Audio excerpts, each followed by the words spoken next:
Hello, welcome to the I Am Barabbas podcast. My name is Reggie Thiel, and this week we continue our Torah study in the book of Numbers, chapter 25 through 29. From the prophets, we have 1 Kings chapter 19, and out of the New Testament, we have John chapter 2. Now, if you didn't get a chance to watch last week's podcast or even catch up with the reading, don't worry, I got you. This week's storyline continues on from the end of last week's story, and that's why I mentioned that. You remember last week, or if you didn't get a chance to look at it or watch again, last week, what happened was that this man named Balaam was a prophet, was being hired to find a way to curse the people of God. And after he concluded that he couldn't, he seemingly walks away. We learn later on in the book of Numbers, so we'll be reading that in future studies, that he actually came back to the Midianites and found a loophole or a way to get God to curse the people, and that was to tempt them into sin, and specifically the sin of idolatry. And so chapter 25 tells us that in pursuing idolatry, the people of Israel suffer from a plague, and about 24,000 people die because of it. And in that story, we also learn some details about an Israelite man who went with a Midianite woman into the tent. It doesn't tell us exactly which tent they go into. Now, the context is that everybody, including Moses, all the people, the children of Israel, were at the tent of the meeting. They were at the entrance to the tent of the meeting. They were weeping, they're mourning, they're fasting, probably calling out to God to end the plague. And at that moment, this guy brought in this Midianite woman to the tent of meeting. That's what's presumed to have happened. So again, we don't know exactly where this is happening, but we do know that it's in full view of everybody who's there. And so the common belief, consensus in the commentaries that I've read is that, yes, he did this at the tent of meeting. The thinking would be by the Midianite woman who's leading this guy into this act of idolatry is, okay, if we go to the altar and we have sexual intercourse there, then the gods will stop this plague. That's typically what you would see done in those kind of cults, in those kinds of religions. And it's exactly the kind of thing that God is outlawing and changing his people from. He doesn't want them to be worshiping God that way because he doesn't want to be worshiped that way. He wants them to worship him in truth according to his teaching and to his knowledge. And so that's where we are. And at the end of last week's section, what we saw is the plague only stops once a man named Phineas. Now, he's the grandson of Aaron. The son of Aaron was Eleazar. Phineas is the grandson. He sees what's happening. He gets up and he spears, or he pierces, the Israelite and the Midianite woman through. So they're in the act of being together intimately. And so he kills them in one shot. And at that moment is when the plague stops. So that's where our reading picks up this week. Now, obviously, a very peculiar story. Like, what the heck is going on here? What I do want to say this is Jacob Milgram in his commentary says this, that no matter what the interpretation is of what exactly they were doing, if they were in the tent or they were just outside of the tent or what exactly their intentions were, he says this, that all interpretations agree that this act constituted a brazen escalation of Israel's sin. So whatever it is they were doing, which is pretty clear what they were doing, it was an escalation of what they've already been doing in their idolatry.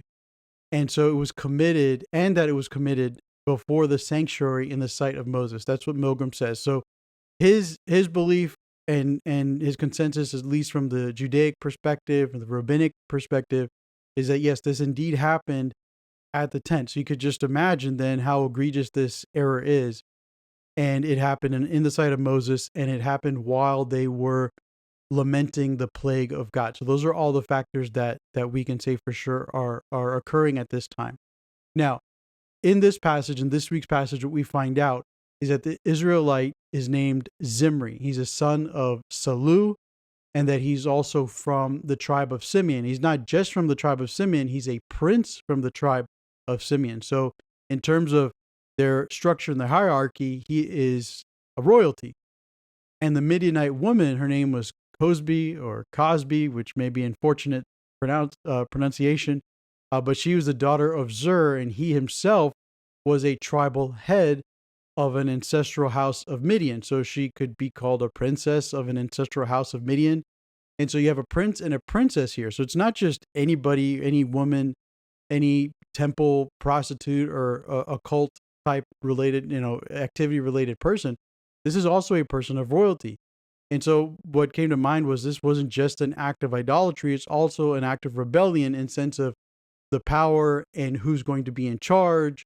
And we are going to step up here. I'm the tribe of Simeon. If you remember, Simeon was the second son of Jacob. And so but he was also displaced in the birth order, with Judah being the one who's given the authority of the scepter. And so it could be seen that way as well. Just we are going to rise up, we're going to rebel. Whatever it is, it's all rooted in idolatry. And what's crazy is that this is supposed to be the generation that's lived 40 years in the wilderness. They've wandered and they've seen their fathers die off, and yet they're still willing to commit this act of idolatry and unfaithfulness to God. That's really kind of outrageous if you think about it, if you're honest about it. But hey, those of us who have known God and had a relationship with Jesus for a long time, we fail in rebellion, idolatry all the time, right? At least I know I do. I'm not perfect. So that's given there as details in terms of who these people were. And then we saw that the plague was also the result of God's anger. So that's all there in the passage here in verses 10 through 17. Now, what I want to focus on, a couple of themes I want to focus on this week's podcast. One of them is on zeal. The other one is on leadership and how to set up future leadership and mentorship, that kind of thing. Because I think those are the two main themes of the readings, at least the way they came to me as I was doing my study. So the first thing I want to focus on then is on zeal. And so we have a couple of curious phrases here. At least I thought they were curious. We see God say that Phineas was very zealous for me among them. You're think about what happened. He kills these two people, and then a plague ends. And so now God steps in and tells Moses, okay, this is what happened. This is what led Phineas to do what he did. He was angry. It says he was angry or he turned away my anger, I should say, because he was very zealous for me among them. So I did not put an end to the children of Israel in my zeal. And then later in verse 12, it goes, he was very zealous for his God. So that's the curious phrase I was mentioning, is that he was very zealous for me among them. I didn't put an end to the children in my zeal because he was zealous for his God. So the word zeal is used 3 different times in this passage. Didn't really remember it being used earlier in the scripture. Then I did a little searching and saw it is used a few times. Actually, in total, 34 times it's used throughout the Hebrew scriptures. And the word is kadna. Again, I'm not a Hebrew scholar, so if I pronounce it incorrectly, I apologize. But it's spelled Qana. And it means to be jealous, envious, having a feeling of ill will, raging even to anger, based on a perceived advantage or a desire for exclusivity in a relationship. So that's really interesting, right? To read that about this phrase, about the root word of this phrase in the Hebrew, the definition of it. It's exactly what I would think it means. Of course, we use the word jealousy in our culture now, and envy. We get those ideas, but why are they using the English word for zeal here? Well, it's because, again, it relates to the action in connection to the emotion of jealousy. So we have the jealousy is there, and it leads to an emotion. That is the emotion. It leads to an action that is described as a zealous action. So something's born out of the jealousy. Now, is this okay though? Like, why is this okay? I mean, I've grown up my whole life, and I know you probably have too, and learning about jealousy and how jealousy is wrong, and generally it's a bad trait and quality to see in people. Certainly, none of us are looking for partners in this world that are jealous people. We're like, yeah, I really want somebody who's super jealous. I want them to be super jealous of everything I do, and that's the kind of relationship I want to be in. Now, I know that there actually are some people who look for that, whole other issue there, but in general, most people aren't looking for that kind of thing. And so why is it being spoken about here? And why does it sound like not only is it okay, but it's something that represents the nature of God? Now, a similar phrase, the Qana, is also used in the book of Exodus. It just has an extra N, so it's Qanna. So it's really just the same word, an extra consonant. Now we read in Exodus chapter 20, verse 5, do not bow down to them. Do not let anyone make you serve them, for I, Adonai your God, am a jealous God, bringing the iniquity of the fathers upon the children to the third and fourth generations of those who hate me. Now, in the passage we have in Numbers, we have the word zeal being used, and there we have that one letter Nqana. Here we have two N, so it's Qanna, but it's really the same word in Hebrew, and it gives reason as to why we have a different translation. In one passage it's zeal, in this passage it's jealousy. And so, as I just mentioned, it's interesting to note that something that we typically find as something as like a turnoff in human relationships of jealousy is actually described as an attribute of God. Now, what could that mean? It is strange to think, but it is just like mercy, compassion, loving kindness, patient to the third and fourth generation, all that kind of stuff. He visits iniquity on them, so he's just, he's merciful, all that kind of thing, but he's also a jealous God. And so God's jealousy is the source of what we call a zealous action. And that's how we would define that then and look at these examples that we have in our scripture portions today. And we do have a couple of portions. And the question is, though, why is God allowed to be this way? What gives him the right to? Now, it comes down to the idea that God has entered into this covenant with the people. And so that's kind of the first step. Now, we normally talk about jealousy with people. We can talk about like boyfriends and girlfriends being jealous of each other. And there is a sense of possessiveness there that really isn't appropriate. When you're not married, you're not in that covenant. Okay, there's a certain level of commitment that's different. Okay, you're together, but your togetherness is literally defined by being temporary. It's not permanent. Okay, outside of the covenant of marriage. When you take the covenant of marriage, it's supposed to be something that is there until one of the parties die. That's the end of the covenant. And you're looking at the covenant that God made with his people. He made a covenant with them back in Exodus that, and all those terms are there. And so in his view, with this relationship with this people, they've committed to a loyal relationship with him that is supposed to last for their lifetime. And so God says it's a covenant that's going to last for generations and generations, because essentially the people would just have to all die out for that covenant to end. And so God views his relationship with Israel in covenantal terms. And so that's where the beginning of him being a jealous God and him having zeal, that's where that comes from. And that's why he's acting out in that zeal out of that righteous jealousy, because these people have committed to being in a one-way relationship with him. And so by committing adultery and idolatry in adultery, they have violated that covenant. And so he acts out of that violation of the breaking of that covenant in this anger. Again, it feels so weird to say because it just feels like, oh, you should just let it go or be forgiving. And in a sense, he is. He's forgiving, he relents, and he's merciful and he's compassionate and everything else, but he ultimately will still act out of his zeal when he sees that it's the right moment to do so, because he's a righteous God. We as humans kind of just accept that. Now, are people then allowed to be jealous the same way God is? Like, I'm married, I'm in a covenant relationship. You know what? There is a sense, certainly a sense that my wife, she committed to me and I'm committed to her. Okay, but what does that jealousy for her and that zeal for her look like? Does it look like insecurity? Does it look like pride? Does it look like selfishness? Do I say to her, like, if she says, "Oh, I'm going to go out after work, hang out with some friends," I say, "No, you need to come home because I'm insecure about her being out with other people." What if I'm going out? I play soccer twice a week. I go out to play soccer on Friday nights, and it's 2 hours I'm gone with my friends, and I come back. And what if she said to me, like, "No, I don't want you to go because I don't know who's there, or there's girls that play and I don't want you to be playing with them." You see, that kind of jealousy is rooted out of the insecurity. It's not about what I've done or anything I might be thinking about doing or wanting to do.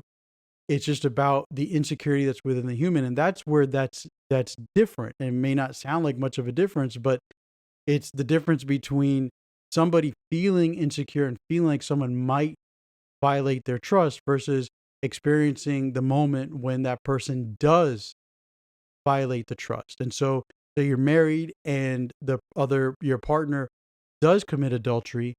That's jealousy. That's zeal. That's where we're supposed to see those emotions be defined. It happens after the actions have been committed. It's a result of the violation of the covenant, not a, a perspective or a potential breaking of the covenant.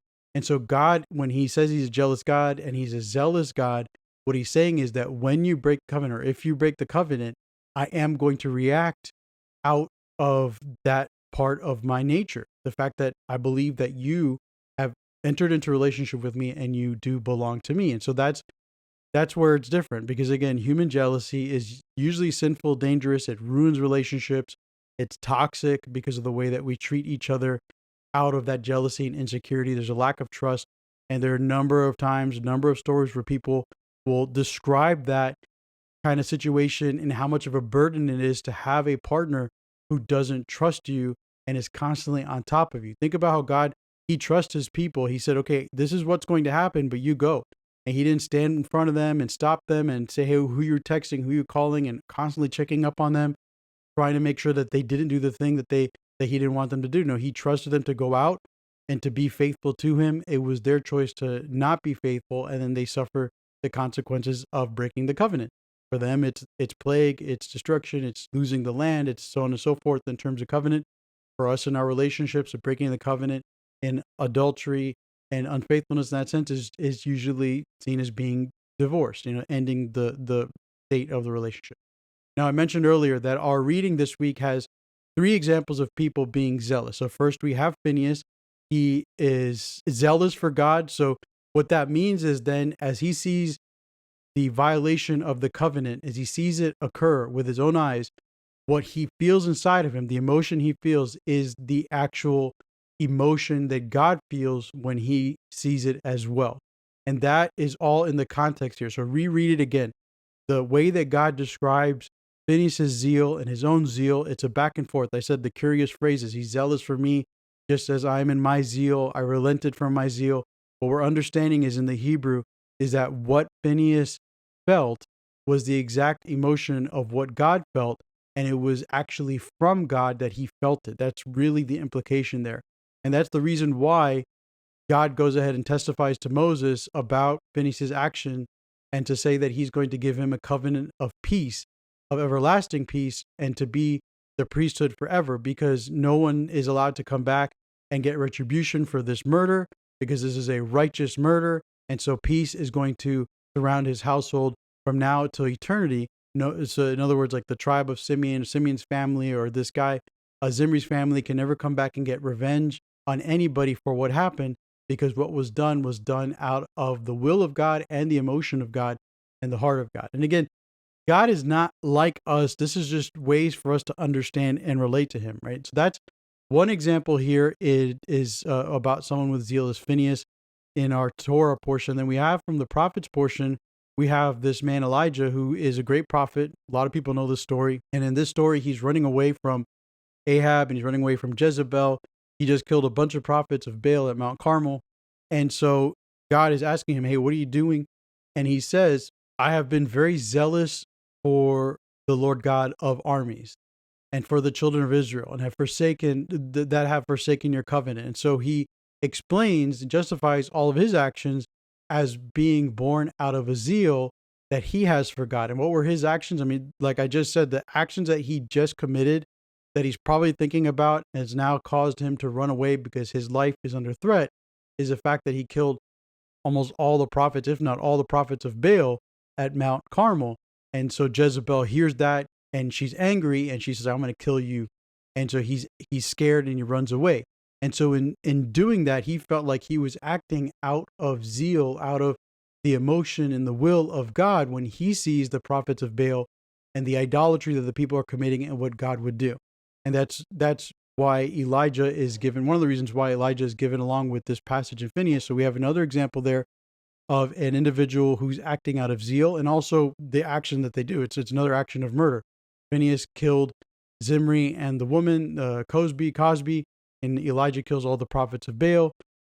And then we have a third example with Yeshua. Now, he doesn't kill anybody. Obviously, it's not a big reveal here, but with this passage, we have him doing something that's extreme. Everybody who's read this understands this is really an extreme moment. This isn't like this pacifist moment where he's kindly like moving people out of the temple. He makes a whip, right? And he drives the people out, the sheep, oxen, and the people. And so I can imagine him, he's whipping the hind of the sheep, the oxen, getting them out, driving them out of there, and he's overturning the tables. And if it says he drove all of them out of the temple, both the sheep and the oxen, okay, so he used the cord on them and he's getting the people out. But I remember once a professor was postulating, what if he did use the whip on the people and kind of hit them in the back of their thighs or whatever to get them out? Would he be justified?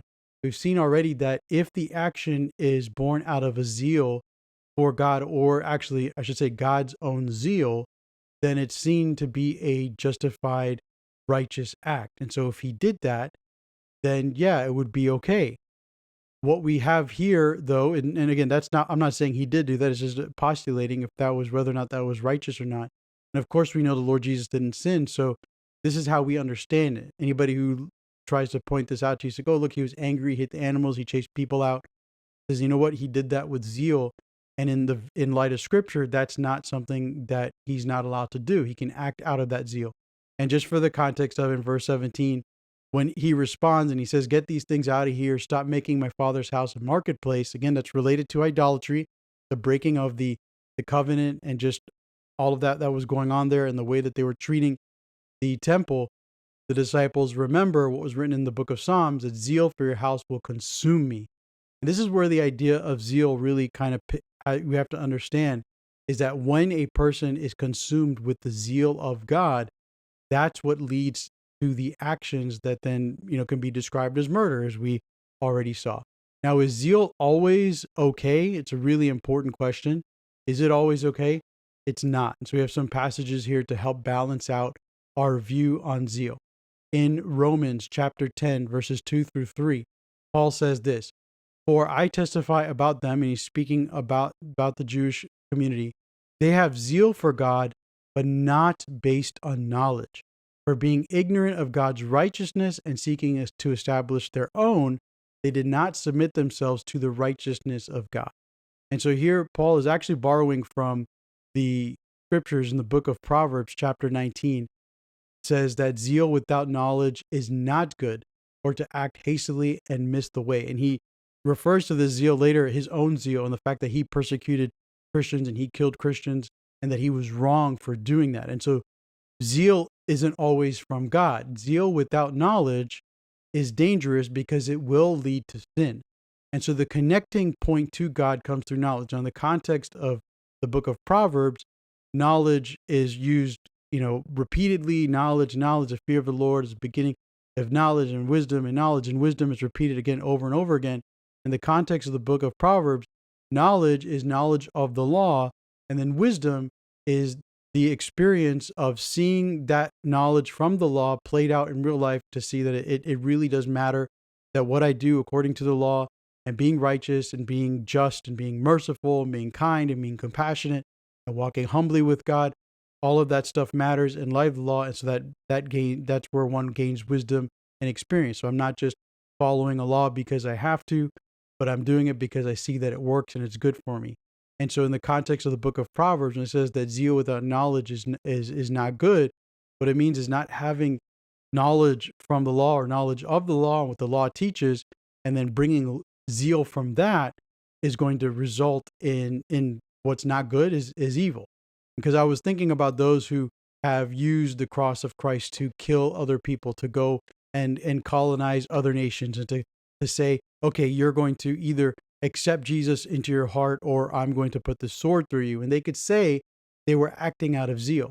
But we know that if you look at the scriptures and you see the teachings of the law and even the teachings of Yeshua, doing that kind of quote unquote conversion was wrong. It was zeal without knowledge. It was self-motivated. It was rooted in human needs, not in God's own emotion and will. And I had another example here of that exact kind of thing in the book of Luke chapter 9, verse 54. Actually, we can go back a couple of verses. They were walking along, Jesus and his disciples were walking. They enter into a Samaritan village, and so they want to go make some arrangements.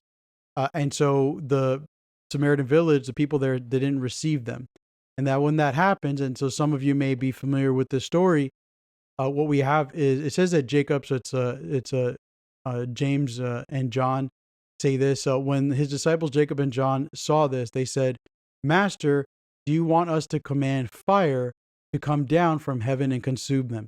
So here, look, people just rejected you. You're the Messiah. So they're Samaritans. They're dirty people. So can we kill them now? Right? That's what we can do. But we see that it says in verse 55, Yeshua turned and rebuked them. And right there, just a simple phraseology to help us understand that Yeshua is not okay with killing people just because they don't believe, especially at that moment. There are going to be times later in life where people have a chance to repent. That's actually why God is kind of giving us time as human beings. He wishes that all men would repent. And so we don't kill unrepentant unbelievers. That's just not the way that works. That's not zeal for God. That's zeal without knowledge. And that's what these two disciples were acting out of and speaking out of. And that's why he rebuked them. And so we can see that just, with that kind of perspective, because you can say like, oh, like Elijah, we go ahead and kill these people. But no, that's not what Yeshua is here for. That's not how this works. That's not how zeal works. And so be careful with that. And we're going to move on. So I hope that all makes sense. That's how zeal works. And so we're going to just really quickly now look at the next couple of chapters and get to our next theme. In Numbers chapter 26, we have a census is being taken by Moses of the people. Now, there are two views that I saw about why this is happening now, why this portion is being placed at this position in the text. One is that maybe they were taking a census because 24,000 people just died, and so they need to recount the people who are going to be in the army. In fact, that's what chapter 26 says. That's what God is saying. It's like, I want you to count those who can serve in the army at the end of verse 2 there. But so that's one view, that's why they're doing a census, because again, all the people just died, and so they want to know who's left. The other view, and I tend to hold on to this view, is that they're fulfilling the requirement that was placed before them way back in Exodus. So in Exodus chapter 30, verses 11 through 16, God told Moses that before they enter into the land, he wanted Moses to take a census of the people. And so that was the requirement there in Exodus chapter 30, and it was supposed to happen before they enter the land. And so as we know here in Numbers chapter, we're now in chapter 26, we're getting really close to the point where they're going to be at the border of crossing the river Jordan and going in to the land and conquering the land or the city of Jericho. And so I believe that just with the timeline, this is really just an act of obedience out of Moses. This is now the time to perform this census, because God told us back in when we were at Sinai that he's going to want us to do this when we get here. If you hold on to the view that this was a result of the plague and wanting to recount the people, that's fine. I don't disagree with it necessarily. I tend to hold on to the view that this is because of what was expected of them. Now, going back to Exodus, though, what are the parameters of that census? And what we see here as well is that the land, as they go into it, is going now to be divided by lot. So, it tells you everybody here, and then later on at the end of chapter 26, you see that then God says, okay, now when you divide the land, the inheritance everyone's going to have, you're going to cast lots. So that was actually even a reference back to the requirements back in Exodus. So I think that's one thing that connects there as well. It's not mentioned here, but it is mentioned back in Exodus that when a census is taken, that a ransom payment was supposed to be made on behalf of every person who was counted. And so every male who was counted, who's ready for war, ages 20 and up, that was the requirement God gave earlier in the chapter, has to pay half a shekel of whatever the currency is of the sanctuary. And if you remember, maybe you didn't watch or you just joined recently, what that was about, the ransom payment was a symbolic price of atonement being paid for the fact that people are being counted specifically for war. And so each person's life has a value, and God wants to show that to the people that their value is the same to him. And half a shekel doesn't seem like much. Well, the reason why that's low is so that everybody could pay it. But really what it shows is that everybody matters to God, and that as they go into war, to make atonement for the fact that they've been counted, they all need to pay this half shekel price.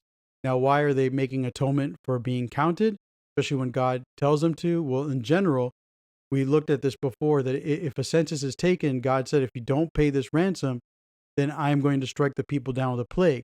The reason why is because kings, we saw this with David in 1 Samuel, I believe it's chapter 24, he takes a census and then a plague starts. That's usually done because a king wants to know, okay, how much power do I have? How big is my army? How many people do I have to fight for me? And so God says he's going to, strike the army down with a plague because he doesn't want the king to be thinking in terms of his own power. It's just not the way that God wants his nation to operate.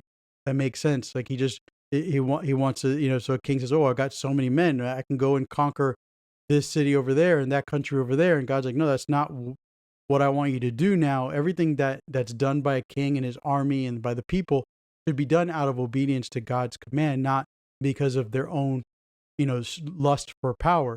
And so that's why there was a ransom that was supposed to be given once a census was taken, just so the people understood that atonement is being made for them for the act of counting them.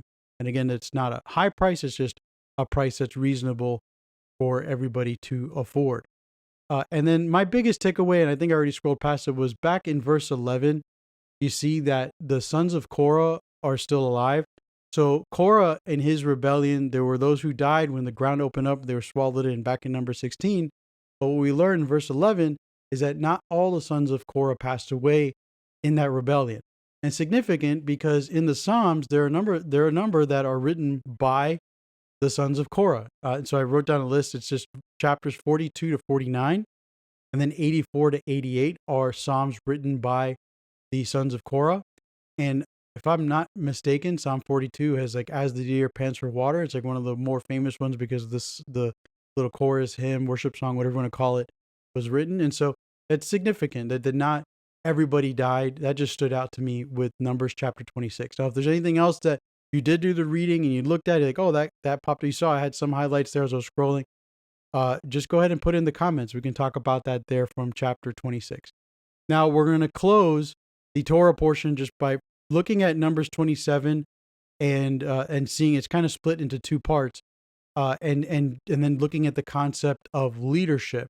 Now, Numbers chapter 27 opens up with the idea of justice and mercy and a model for leadership for Joshua. Joshua is about to receive the commendation to be the next shepherd of the people of Israel.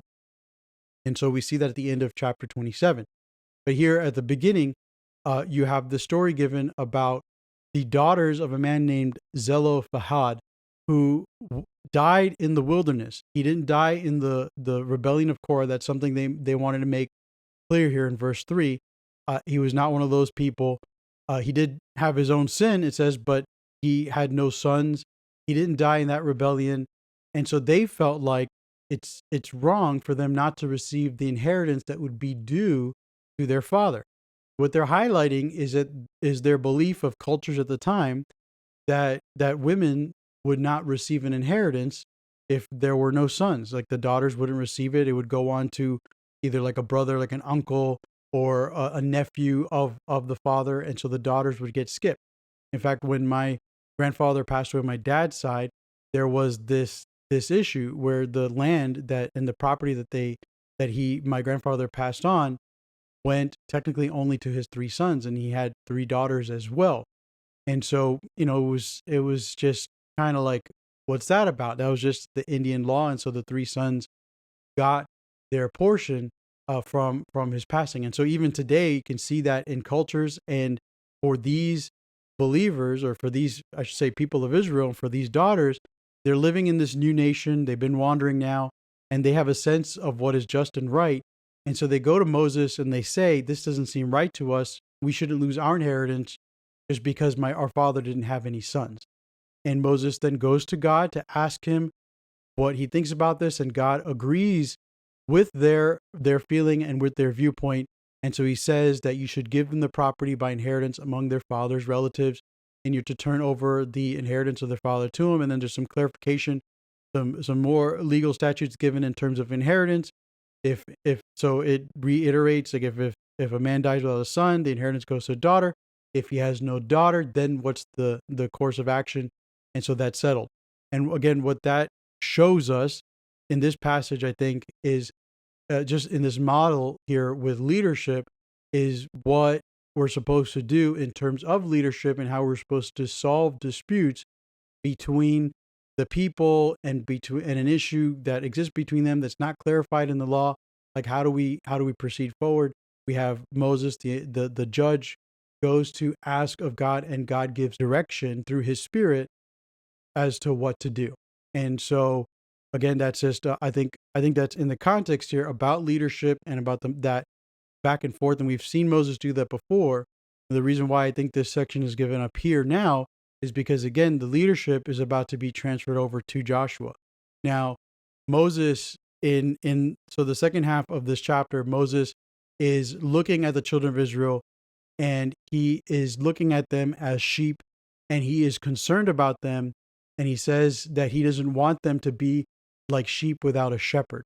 The opening part of the passage says, it reiterates or retells from God to Moses how he's not going to be allowed to enter into the land. He's going to die and be gathered just like Aaron was because of his rebellion against his word, against honoring him, the waters of Meribah. We talked about that a couple of weeks ago. And so what I can imagine is happening here is, again, they're about to be on that border. They're about to enter into the land, go into crossing, getting to the promised land, I should say, and crossing that river Jordan. And so Moses may have been asking God, hey, I see these people.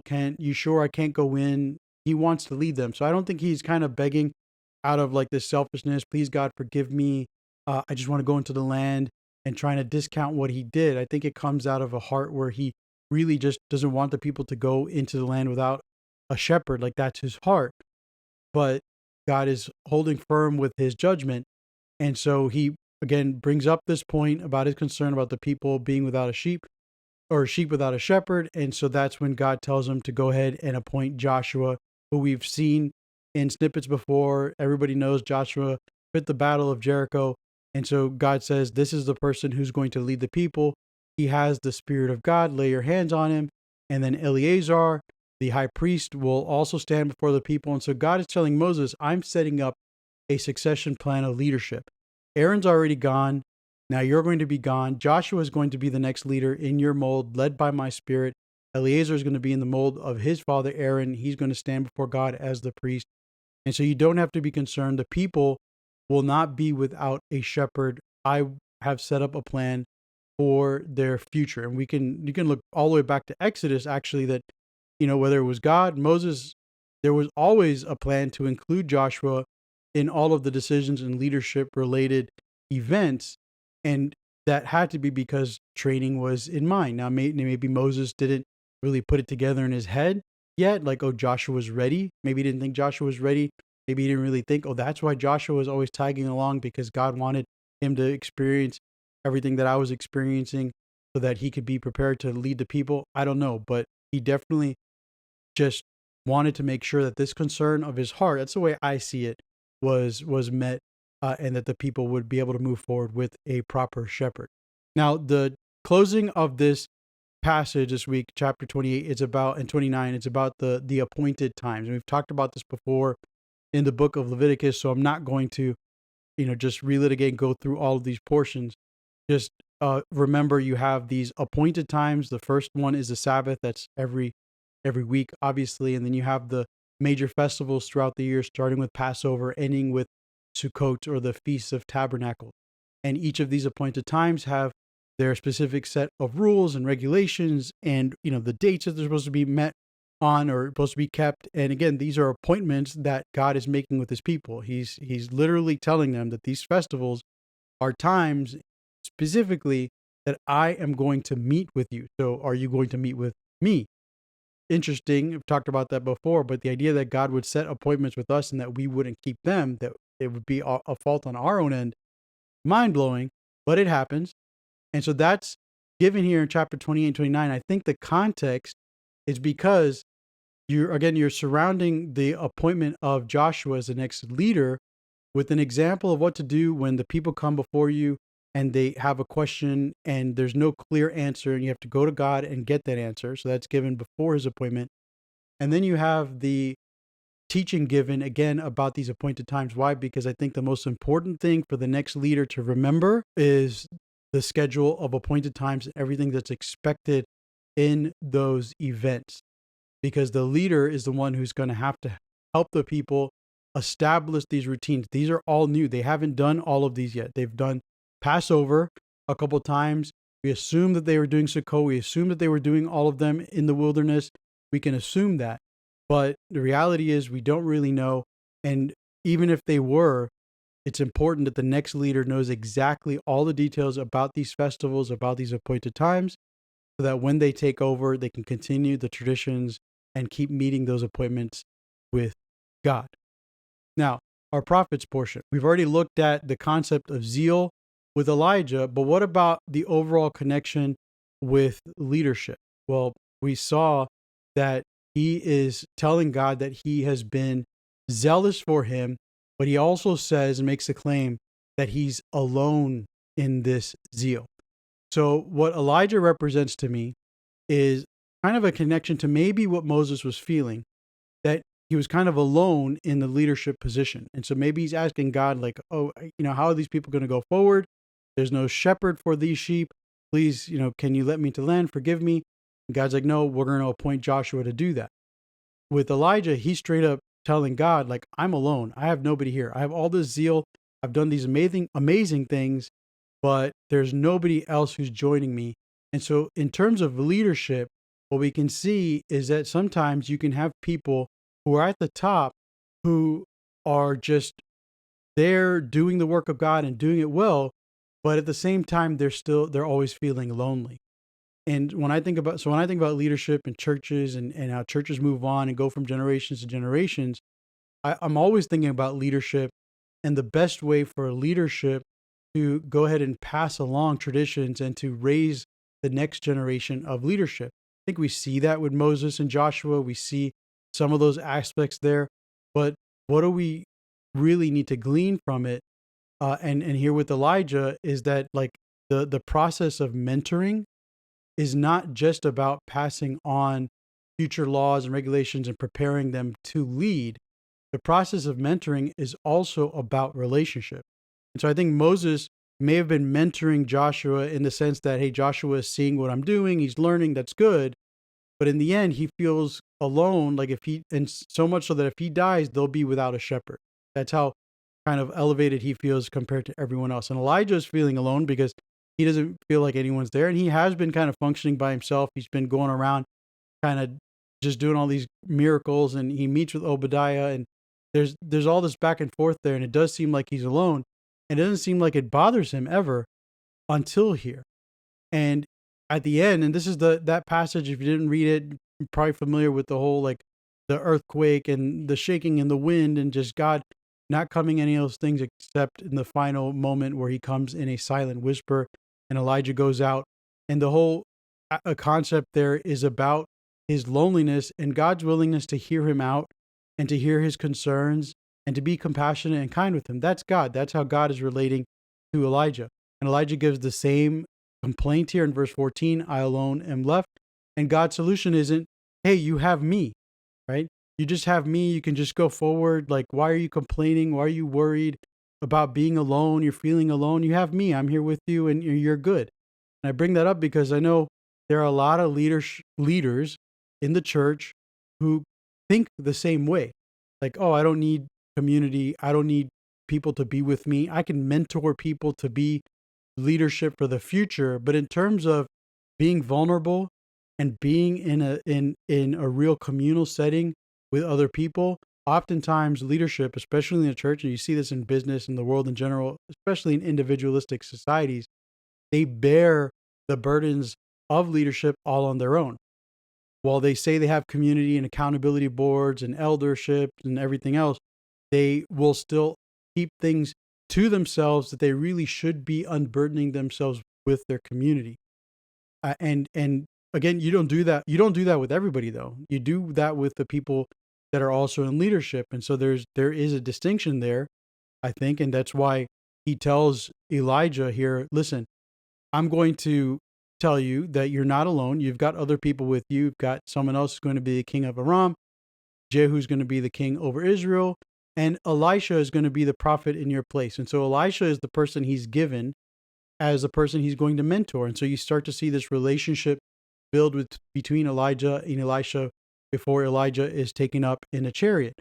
And so what God is doing is he's fixing Elijah's perception that he's alone by giving him someone that he could spend time with, someone that he can mentor, teach to be a prophet, but also someone that he can just spend time with and be vulnerable with. I say Elisha has like an attendant that he gets close to, ends up making mistakes later, but there always should be at least one other person. I think I talked about this last week about the vulnerability and being in relationships with people. It's really important that we have someone we can trust to be vulnerable with. And if you're married, it's got to be that spouse. A spouse should be that person, at least that one person. But it's not just one person that we can be vulnerable with. In the Gospel of John, in our passage here, what we see is that Jesus sets up a mentoring relationship, right, with his disciples, and he's setting them up for leadership as well. He collects 12 disciples to be kind of the main 12 that he's teaching. He has his inner three. We learn throughout the Gospels that he's got these three like core guys that are always kind of with him or closer to him maybe than the others in terms of the intimacy that they might share. Jesus laying his head on one's chest and just showing that level of friendship and closeness with his disciples. You have that Peter, James, and John being those disciples. We have, James and John were the ones in Luke that wanted to bring down fire, but that may be because they're saying that because they're the ones that have developed this closer, intimate relationship with God. They had that debate about who's going to sit at his right hand, and they're asking these questions. Peter is asked about, why or who he believes, and he's the one or who he believes Jesus is, and what people say, and he's the one that gives the answer. And again, there's that that view that these were the people he was closest with, but he did have his disciples. But Jesus was in a situation where while he had this mentorship going, he had these relationships going as a leader, he was connecting with these men, and it was important he wasn't alone. He knew also on top of that, though, that they weren't necessarily people that he had to completely trust. So that's given to us at the end of John chapter 2. And so this is going to maybe sound kind of contradictory, but let me lay this out. Because I'm saying we need to be vulnerable with people, and Jesus is that with his disciples. But at the same time, we have to distinguish between the people we can trust to be vulnerable with, knowing their limitations, and even knowing that at some point they might betray you in denying you 3 times. That's the hardest thing for really a leader to do. Because a leader might look at the younger generation and say, wow, I really want to raise that guy up to be a mentor, but can I trust him 100%? The truth is you can trust him, but also trust that they're not going to be perfect, that they may even disappoint you in the future. And so in John chapter 2, at the end of the whole zeal for has consumed me, it says that after he was raised from the dead, his disciples remembered that he was talking about his resurrection. Then they believed the scripture and the word that Yeshua had spoken. So right there, Jesus is mentoring his disciples. He's teaching them, but at the same time, he knows that they're not fully going to believe and understand his mission until after he's resurrected. So he knows that there's a limitation. There's a limitation in their knowledge and their ability to know. He knows that's what's going to lead to his betrayal because, as I've said before, I believe Judas thought Jesus is the Messiah, but he was coming as the King Messiah, so he can go ahead and betray him. But what's the big deal? Because the angels are going to come down, the holy ones are going to be there, the Mount of Olives are going to split, we're going to have a big war, we're going to win. So I get to, get a little extra money. His greed was really what was most important to him. And so Jesus knows that's there. There's the potential betrayal. Peter's going to betray him 3 times. He's going to deny him. They look at each other after the 3rd time. Peter goes and weeps. He knows all of their failures. He knows every way that he is going to be disappointed in them. But he doesn't hold back from them because of that. He's still vulnerable with them. He still shares with them the fact that he's going to die.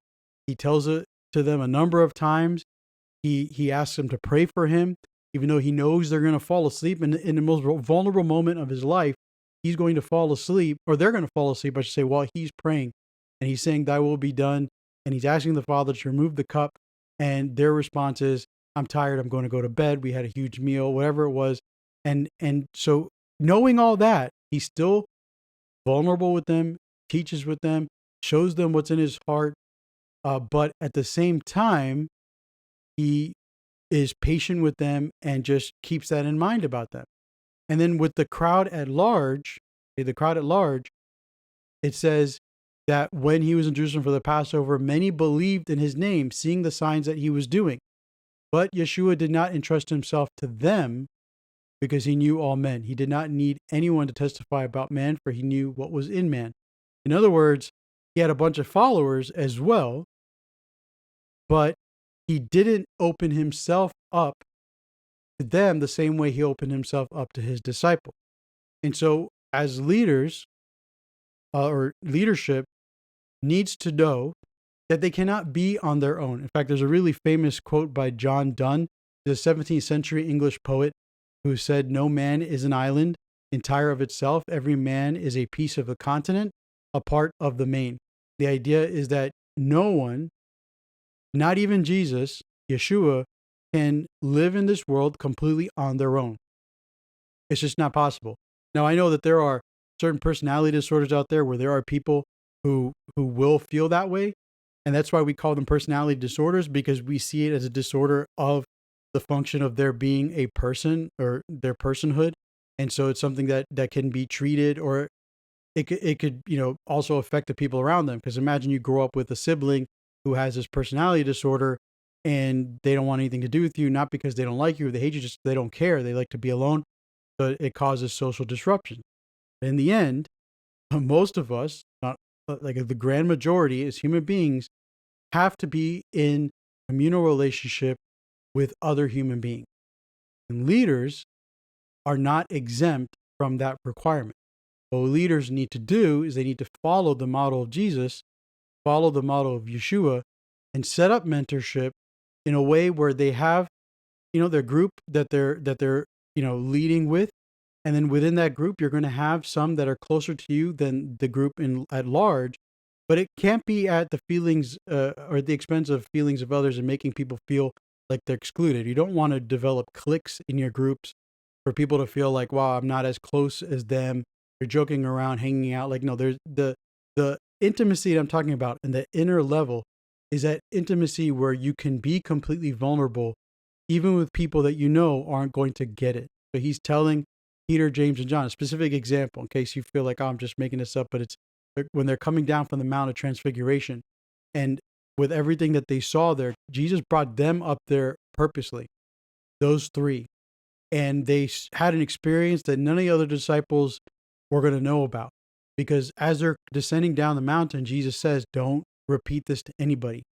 And so, yes, there is a model there then that the leader has that inner group. They have these experiences that are different from others, but it's going to be kept between them until the right time, not forever. It's not a secret forever. It's just until we can see that the others are ready to receive what you've received. And that's really kind of like the idea here is you're setting up leadership to not only provide, or I should say, mentorship and growth in leadership.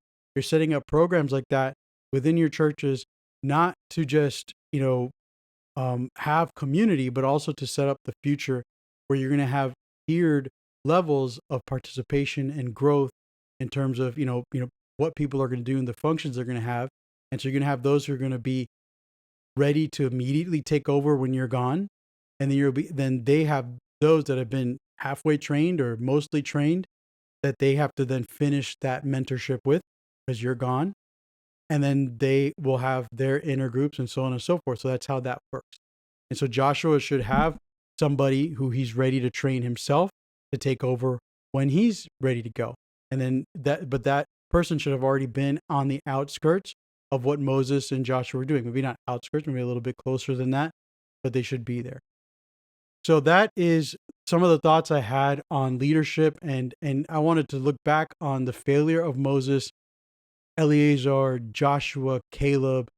You had Phineas, who is in no way at the top of the game in terms of leadership. He's the grandson of Aaron. He's the son of of Eleazar. He's like next in line to be the priest, but he's not actually that. But remember, the Levites were given, we looked at this back in Numbers, the Levites were given the responsibility of protecting the tabernacle and protecting the courtyard. And so they were supposed to be on the outside protecting who comes in to that place. And so the Levites failed to do that. Whatever is going on, all the drama, people are dying, 24,000. You see this man bring this woman, and the fact that she was a Midianite probably was easy to tell. And they're walking in with a mission. You're like, wait, what are you doing? You're not supposed to go in there unless you have a sacrifice prepared. And they failed. And then they go up into there. So let's imagine they go into the tent, into the entryway, and they're at the altar there, or maybe the bronze altar on the outside in the courtyard, but so not in the tent, but on the outside right at the steps, or they're in the tent, either way, at the showbread and the candlestick. And Moses sees that, Eleazar sees that, Joshua sees that, Caleb has to see that, all of these leaders have to see that. None of them step up, except for this one guy, Phineas, who has the zeal of God, and he acts the way he's supposed to. And so I want to say this then, that if we look at what Moses did there, we have to be careful, because as leadership, we can always think that we're right and we're doing the right things, but sometimes there are moments to act. And sometimes it's the younger generations who see that action that's needed, and they're the ones that say something about it. And tradition or the past or just whatever we're used to might tell us in our own wisdom, no, we'll handle it a different way. And so we discount what the younger generation wants to do. In fact, some rabbinical sources say that they thought that maybe Moses was looking for a way to avoid killing Zimri. So it's not like he saw that this guy was doing something wrong and he was excusing it. No, he was kind of waiting to see what he should do. And in waiting to see what he should do, he was allowing this egregious act of sin to take place. That's not right. Other rabbinical sources say that Phineas might have been overzealous in his action, that he went too far. So he went and killed this person, and he shouldn't have done that. And that's why the Spirit of God testifies right after the event that what happened was righteous in the eyes of God, and he makes this promise, his everlasting covenant with Phineas, to highlight that fact that God is not angry with Phineas and that Phineas didn't do anything wrong. Because, maybe Moses would have been like, oh, God, what did Phineas do? He went and he killed this person here. And God said, no, what Phineas did was righteous because it was done in my zeal. So again, I'll say this, as the older generation leadership, you need to be bringing up and mentoring others, knowing that one day you will be gone. You're not going to be able to hold on, and most likely your time is going to end before you realize, or before you're ready. You're just going to be done, and then all of a sudden there's going to be a void in the leadership. And so don't tell the younger generation or keep the younger generation at bay just because you want to hold on to that authority that you have for the time that you have.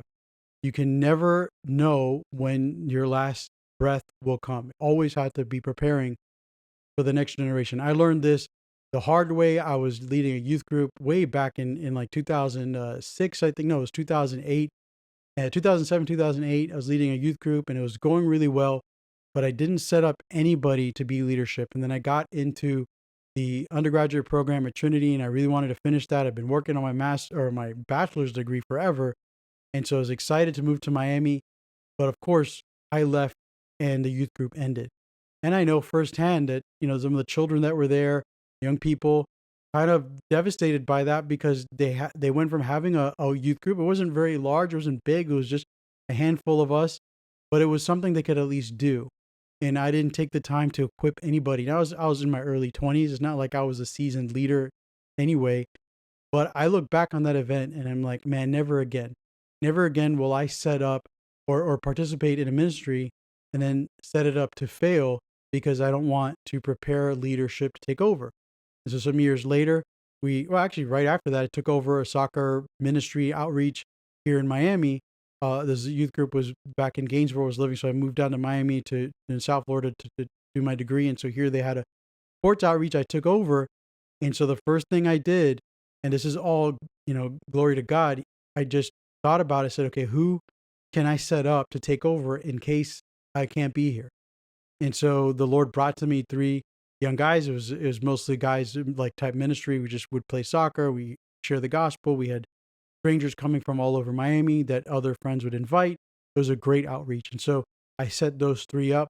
I gave them opportunities to speak and to share, and I would show them how I would do things and how I would pray and how I would come early and just everything that went into the whole process of that ministry. And it really helped out because sometimes there were like a week or times where I was just not going to be in town, and I could trust them to take over, even if it was just one of them was going to be there because the other two were also going to be gone.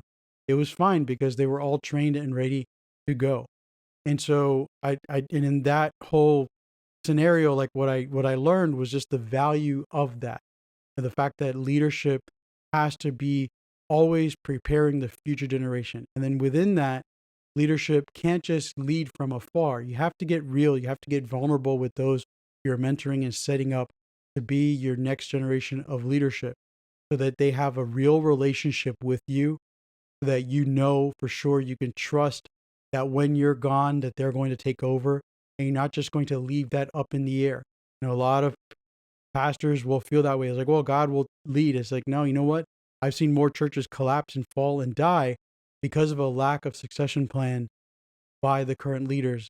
And that is not the way you want to go, because you do have sheep that are there that need a shepherd. Ultimately, God will take care of them. So you don't have to worry about them. But in that sense, like, they're just going to be scattered to the wind. But same time, it is your responsibility as a leader to be looking ahead and setting up the right kinds of relationships, the right people, so that you can mentor future generations and set up success for years to come. All right, that closes out our study for this week.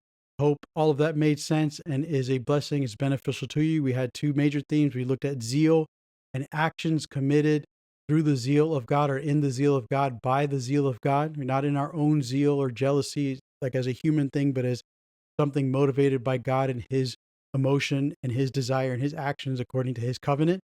And then we also looked at leadership. So and setting up future generations and mentoring, and just how all of that should play out and what it shouldn't look like. And so I hope all of that can make sense to you. I pray that you're blessed by it, and please share this message, this teaching, with those you think will benefit from it. Continue to like, subscribe, comment, whatever it is. We can increase the engagement. We've been getting some of that these past couple of weeks, so I'm thankful for it.